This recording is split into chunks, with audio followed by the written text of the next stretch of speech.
In this video, we'll take a look at some of the results from the 2016 Technology Levy Planning Survey that went to all North Shore staff. This valuable information is used to inform new projects and new professional development for teachers and other staff across the district as part of our technology levy and bond. In this first set of slides, we'll take a look at the participation rates by school and by grade level, and also look at the demographics, particularly of the teaching population that responded to the survey. This slide shows demographic information about the responses to the survey. This year we had a total of 615 responses, the vast majority of whom were teachers, although we did have representation from administrators, teacher librarians, and other classified staff. The circle chart on the left shows a breakdown of the responses by school, and you can see that some schools had higher proportion of responses than others. Here are the demographic breakdowns for elementary respondents. Again, the vast majority of our respondents from elementary were teachers, followed then by SLPs, OTPs, and psychs, and other classified folks, as well as teacher librarians. You can see that across the district we had higher response rates from some elementaries than from others. Still looking at elementary respondents, you can see here a breakdown of the teaching classifications or teaching assignments for those that reported that they were teachers at the elementary level. A good majority of these folks were grades 3 through 6, followed then by grades pre-K through 2, and then a smattering of folks who teach specific content areas at those schools where at the intermediate grades teachers might rotate, where one teacher teaches all kids at that grade level math, for example. Here are the participation rates by school for secondary folks. Again, consistently we see that teachers were the majority of the respondents, and classified folks, administrators, etc. were also participants. Just like with elementary, we had higher participation rates at certain schools than at others. We would expect that high school response rates would be high, or a higher proportion of all secondary. However, there were some junior highs that were higher than others in terms of their response rate.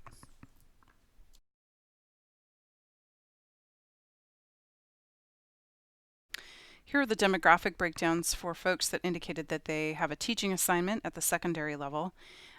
For this question, we broke the responses down by content area. So you can see English language arts, social studies, science, and math being among the highest proportions, and that makes sense given that those are core content areas, followed closely by special ed and CTE and fine and performing arts.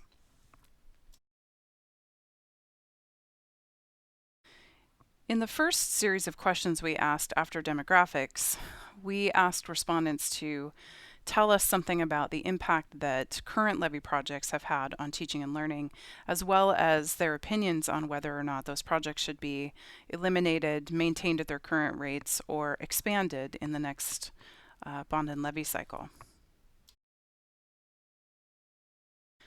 The 2014-2018 Technology Levy included a series of instructional-based projects, some of which are listed on the right. These are the projects that we asked staff to comment on in the Technology Levy Planning Survey. They include professional development for staff, instructional computing, which is the project that provides staff and students with computing devices of all kinds, Mac, PC, Chromebook, and iPad. The Active Classroom project, which provided interactive whiteboards for each instructional space in the district. Instructional presentation systems, which provides projectors and/or LCD flat panels and document cameras for instructional spaces. Classroom audio, which provides a system in each instructional space to amplify the teacher's voice and any media coming from a device of some sort. Printer replacements. And then Bring Your Own Device at the secondary level, which is a project that afforded students the ability to bring a personal device from home and attach it to the North Shore School District wireless network. For each of these instructional projects in the 2014 levy cycle, we asked survey participants to rate the impact on teaching and learning that each of those projects seem to have had in their own classroom environment. This slide shows three different displays of the data from the survey. The larger graph on the left side of the screen shows the results for all respondents, where the smaller graphs on the right show a breakdown for just elementary participants and just secondary participants. Looking at the all respondents chart, the purple regions represent the percent of respondents who felt that that project had a high impact on teaching and learning. The blue sections show moderate impact on teaching and learning, and the green sections show the respondents that felt there was a low impact on teaching and learning. The gray areas show the percent of respondents who felt that they didn't have enough data to make a judgment about the impact on teaching and learning for that particular project. Looking specifically at the elementary and secondary breakdowns of the results on these particular questions, you can see that the overall trend, the overall pattern remains the same, where instructional computing and instructional presentation systems have consistently high impact according to staff perception. BYOD tends to have a lower region of purple and some of the other areas partially because it's just been implemented, it's a new project, and partially because it's only been implemented at the secondary level.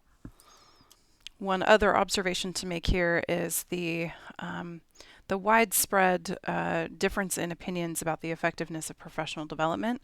Keep in mind that professional development comes in all shapes and sizes, and so folks' perception of the professional development that they've participated in might vary widely depending on things like grade level or how it was delivered or where it was delivered or how long it was or what the particular topic was, whether or not it was required or independent study.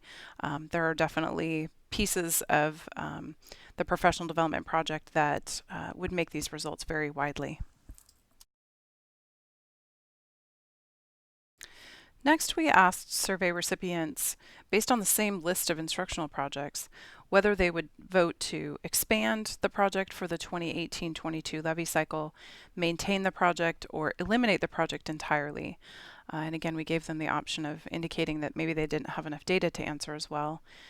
So here you see on this slide the combined results on the left for these particular questions, as well as the breakdowns for elementary and secondary. Looking at the results for all respondents, here the dark blue indicates a willingness to expand the project in the next levy cycle. The medium blue is a vote to maintain the project at its current levels, don't change anything. And the lighter blue would be a vote to eliminate the project in the next levy cycle. And gray again means that the respondent isn't sure, doesn't have enough data to answer the question.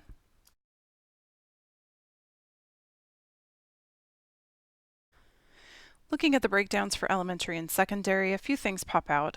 One is there seems to be a slightly increased level of support for more instructional computing devices from our secondary folks. That said, the trends remain fairly consistent from level to level, where elementary folks do seem to show some support for increased number of devices, but maybe not quite as much as for secondary. Another thing to note here would be that support for BYOD is quite different between these two graphs, and that makes a lot of sense because we've only just implemented BYOD at the secondary level. We are just this year in 2016-17 exploring pilots of BYOD at the elementary level to add to the one that we started a couple years ago at Maywood Hills. This next series of slides shows the results from questions where we asked participants to think about some potential projects that we could include in the 2018-22 levy cycle. These projects are either ideas that were held over from the last levy cycle that we couldn't fund, or ideas that have come about as some of the integrants and other things that we've done in the district have taken shape over the last few years. The first project presented was an expansion of Bring Your Own Device. This would bring wireless access for students to use their personal devices down into the elementary level.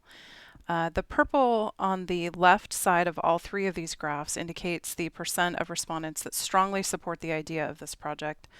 The blue indicates moderate support, but that there might be other things more worthy of our funding. The green area is a full, I do not support the idea of this project, and the gray, again, represents the percent of respondents who didn't have enough data to answer the question or aren't sure what that project describes. It's interesting to note here the difference between the responses at elementary and secondary, where elementary folks tend toward the support end of the continuum to have BYOD at the elementary level, and our secondary friends seem to have a slightly higher level of distaste, I guess, for BYOD at the elementary level. This is definitely worth some discussion. We'll be conducting some additional surveys, interviews, questions, and data gathering to inform what we see here in this data.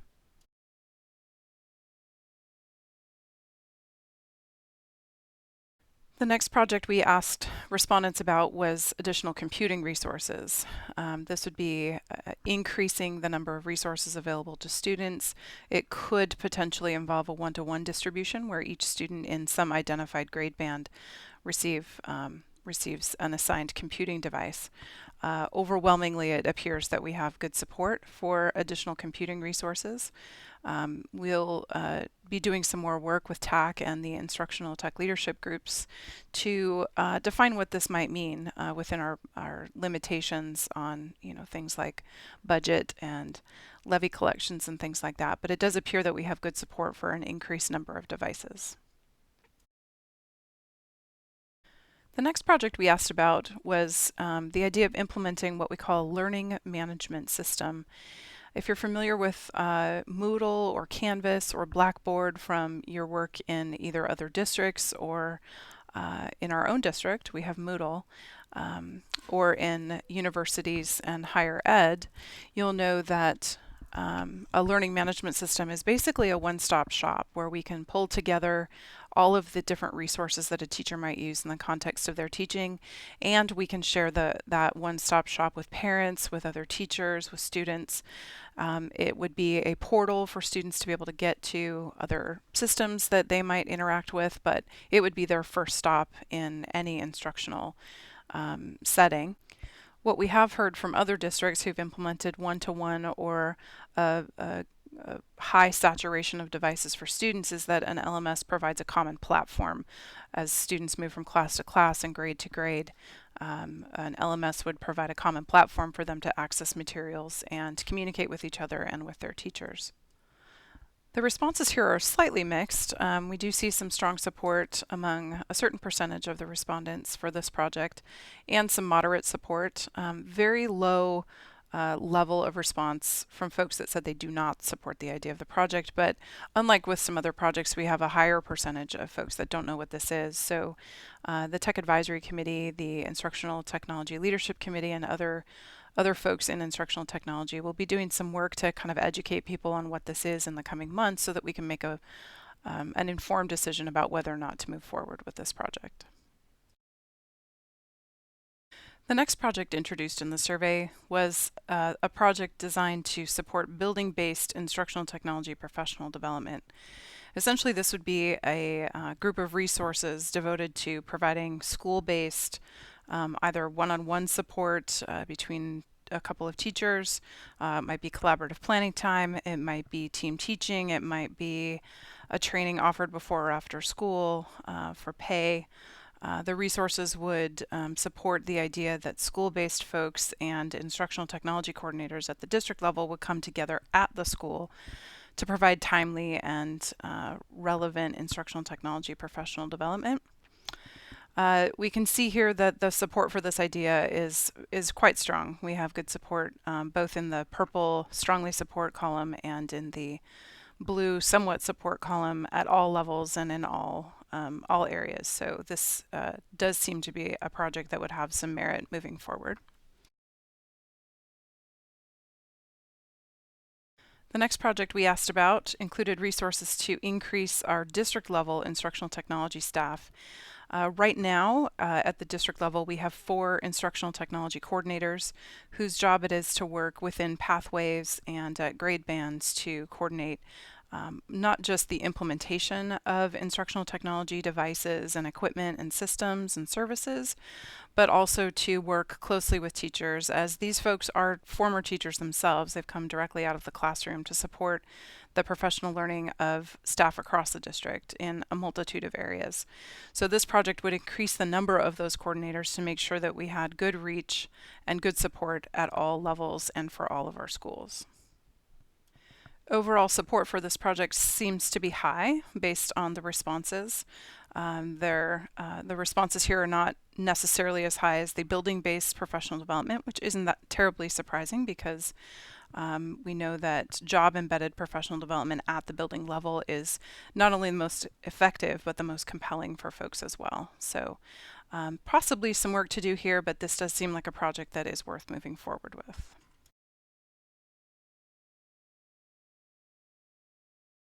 The last project we asked folks about was a project defined to modernize our instructional presentation systems. Right now, the vast majority of our instructional spaces have a projector, an interactive whiteboard, and a document camera. And what this project would do would be to fund the updating of that equipment, possibly to include in some or many instructional spaces an LED or LCD flat panel and an iPad for the teacher.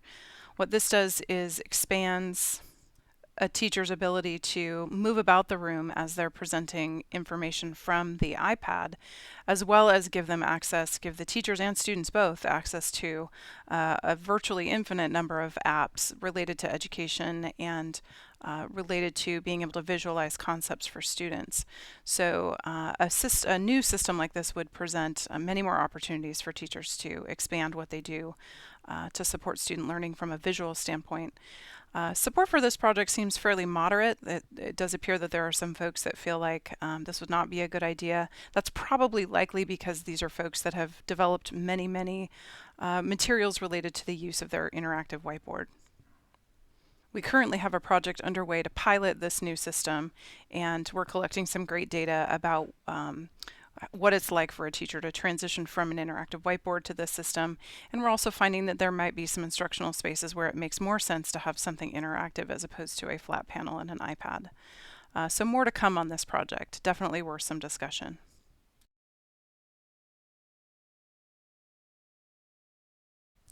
This concludes a basic overview of the Technology Levy Planning Survey results from January 2017.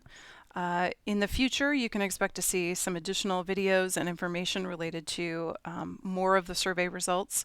The Technology Advisory Committee will be meeting twice a month between January and June of 2017 in an effort to finalize the big ideas and the projects that are going to be in our 2018-2022 levy cycle. If you have input or comments or would like to talk more about the planning of the levy, please contact me, Shelby Reynolds, at sreynolds@nsd.org or 425-408-7755.